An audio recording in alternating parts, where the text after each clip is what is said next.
Hi, I'm Jack, and welcome to my talk.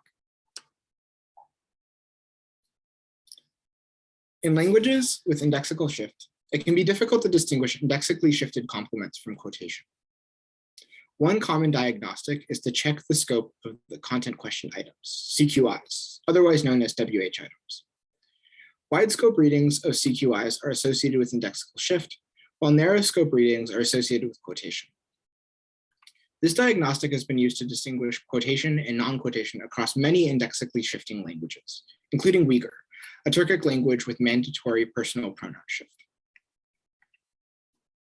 In this presentation, I'll discuss novel data collected with a Uyghur speaker in the United States, which shows A, that Uyghur is a typical partial null subject or PNS language, except that it allows non-controlled embedded subjects to drop.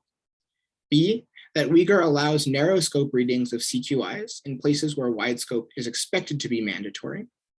And C, that these unexpected narrow scope readings do not allow non-controlled embedded subjects to drop. I argue that these facts can be explained by assuming that A, Uyghur C-heads without force phrase projections license third-person subject drop regardless of control, which explains this first observation, and B, that Uyghur allows embedding of force phrases, which forces narrow scope interpretation of CQIs and prevents non-controlled subject dropping. The analysis will look something like this. First, I will argue that Uyghur is a PNS language. Then I will discuss the CQI scope diagnostic for quotation. After this, I'll discuss how CQI scope and null subjects interact in Uyghur, after which I will discuss my proposal to explain their unexpected interactions. Holmberg 2009 describes the properties of PNS languages as follows. In these languages, subjects cannot be dropped unless they have a generic interpretation, in which case they must be dropped. They're controlled by an antecedent in a higher clause, in which case dropping is optional. And in some languages like Finnish, first and second person subjects can freely drop.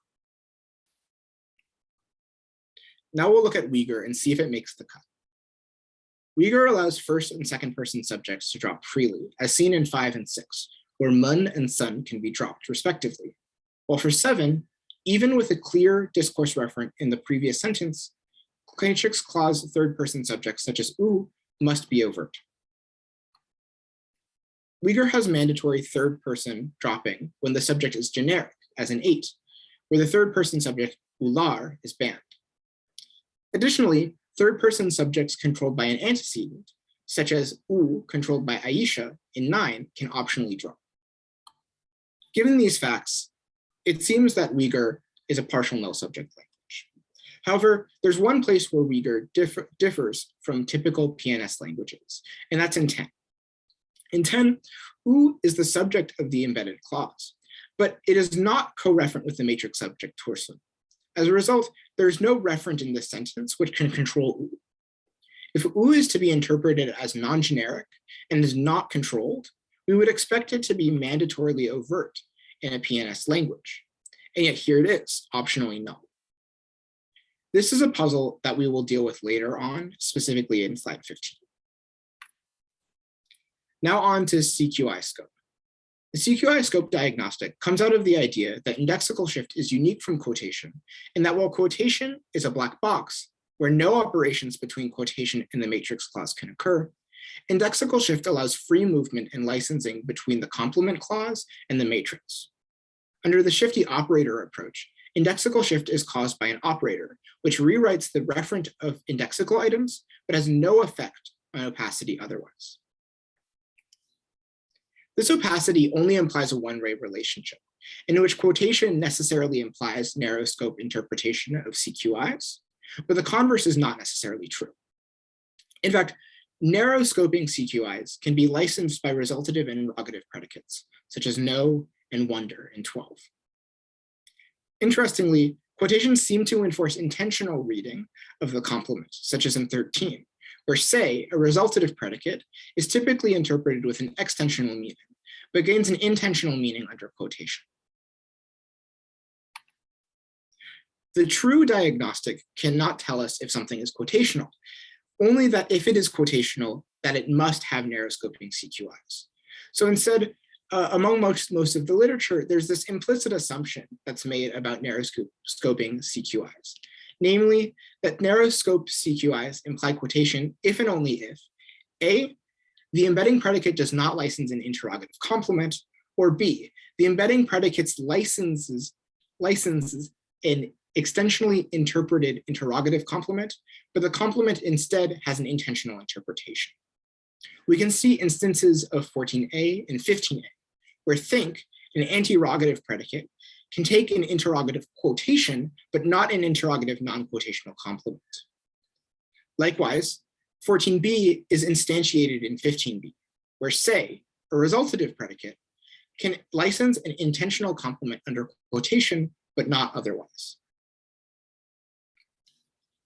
Now let's look at the interaction between null subjects and the interpretation of CQIs. For these examples, I use the verb of saying in Uyghur, though this also holds for anti-rogative predicates. If you're wondering why an extensional interpretation of these sentences are not available, look into my 2021 NELS poster, which talks about this. In 16, we have an overt third-person subject in the embedded clause, not co-referent with the matrix subject. This sentence can have both a wide and narrow interpretation of its CQI. For 17, where the third-person subject is null, only the wide scoping interpretation is allowed. This completely follows if we continue to assume that a null third person is only licensed in non-quotational complements, and that in these instances, a non-quotational complement should result in a wide scope, or at least extensional interpretation. While 16b is fine as a quotation, 17b is not. And because being a quotation is the only way, so far, to get the intended reading, it must be ungrammatical. Uyghur, interestingly, also allows accusative subjects.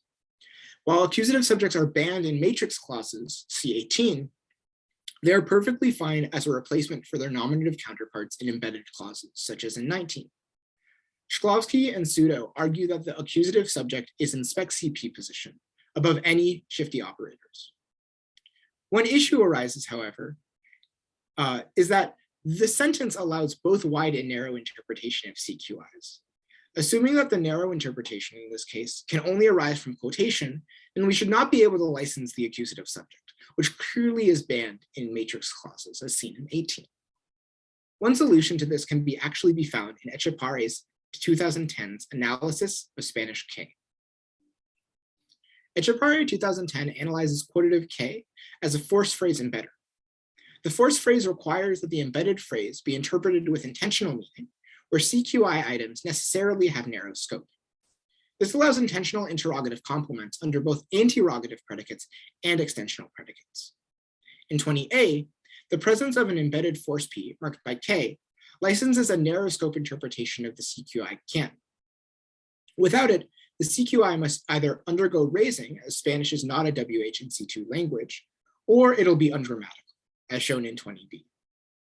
In 21a, the presence of an embedded force P forces the complement of resultative diho to have an intentional interpretation, as opposed to the extensional interpretation of a simple CP embedded clause, as in 21b. This looks exactly like how quotation affects English, say, but importantly, the embedded clauses in 21a is not quotation. Thus, I will propose that Uyghur, like Spanish, allows for force phrase embedding. The mechanism will work as follows. A matrix question or intentional complements contains some item with interpretable interrogative features, distinct from a WH feature. Following sooner, 1993. For content questions, this item is a CQI. Interrogative force heads contain an uninterpretable interrogative feature and will probe for a featured item. LF movement of CQIs allows not only a semantic interpretation, but also allows for this kind of feature checking. The domain within which a force head can probe is the force P, and so force Ps block interrogative probes from C commanding force Ps. And finally, as an addendum, C heads which do not have a force P projection may license non-controlled null subjects, but C heads with a force P projection will require that the subjects of their TPs follow a strict PNS pattern. The CQI probe looks as shown here, where both matrix and embedded CQIs are potential targets for a matrix force head if the embedded clause is only a CP. A targeted embedded CQI will raise at LF all the way to the top and will be interpreted with wide scope.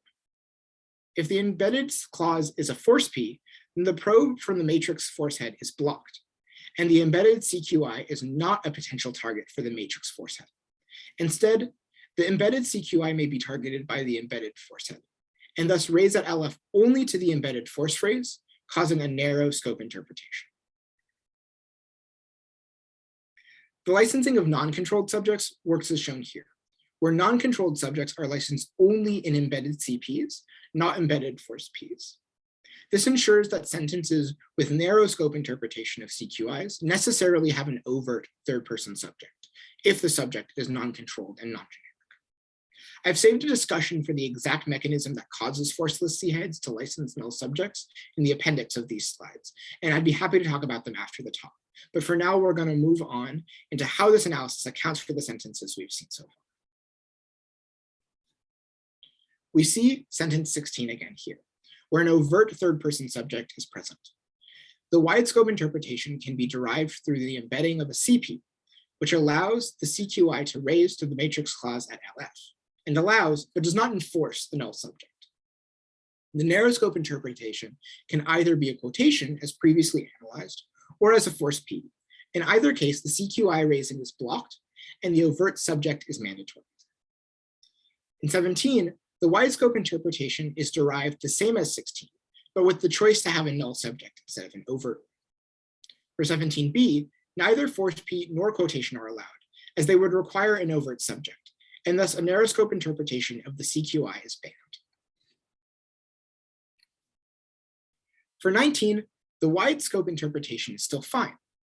The embedded CP allows both LF raising of the CQI, as well as subject to spec CP raising, resulting in the accusative subject we see.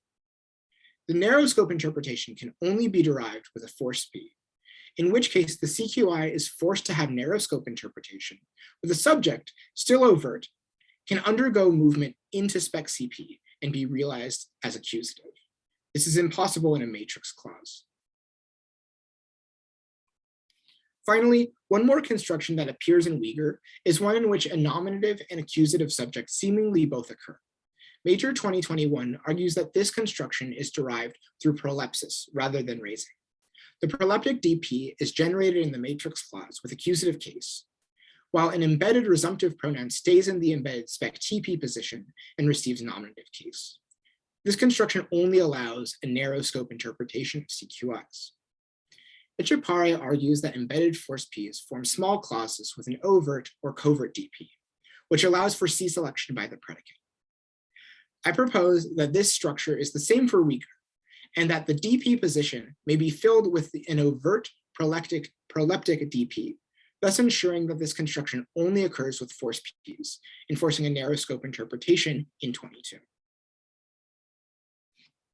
I hope that you come away with this talk with these ideas. One is that Uyghur is a PNS language, albeit with a strange twist. Another is that Uyghur allows force phrase embedding, much like Spanish.